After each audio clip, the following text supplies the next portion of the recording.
అందరికీ ప్రెజెంట్ అందరికీ good Friday శుభాకాంక్షలు. యేసయ్య పలికిన 7 మాటల్లో మొదటి మాట, తండ్రి వీరేం చేస్తున్నారో వీరు ఎరుగరు కనుక వీరిని క్షమించమని చెప్పాను. రెండో మాట, నేడు నువ్వు నాతో కూడా పరదేశంలో ఉన్నవని నిశ్చయంగా నీతో చెప్తున్నాను. మూడో మాట, అమ్మ ఇదిగోని కుమారుడు ఇదిగో నీ తల్లి. నాలుగో మాట, నా దేవా నన్ను నల్ల చేయి విడిచిత్తమని చెప్పాను. ఐదో మాట, నేను తప్పికొనిచున్నాను. ఆరో మాట, సమాప్తమైనది. ఏడో మాట, తండ్రి నీ చేతికి నా ఆత్మను అప్పగించుకొనిచున్నాను. యేసయ్య లోపలికి నా 7 మాటల్లో మూడో మాట, అమ్మ ఇదిగోని కుమారుడు ఇదిగో నీ తల్లి. రిఫరెన్స్ యోహాను సువార్త 19:26 ప్రవచనం. నిర్గమాకాండం 20:12. నీ దేవుడైన యెహోవా నీకు అనుగ్రహించిన దేశంలో నీ దీర్ఘాయుష్మంతుడు అవునట్లు నీ తల్లిని నీ తండ్రిని సన్మానించుము.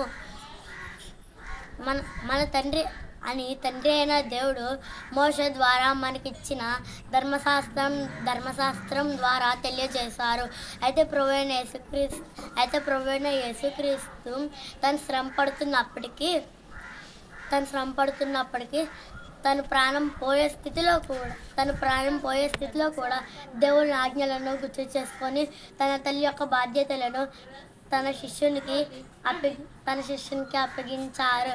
కనుక ఈ మాటను బట్టి మనం ఏ స్థితిలో ఉన్నప్పటికీ మన తల్లిదండ్రుల యొక్క బాధ్యతను నెరవేర్చాలి. దేవుడి ఇచ్చిన మాటలు దీవించిన కామెంట్.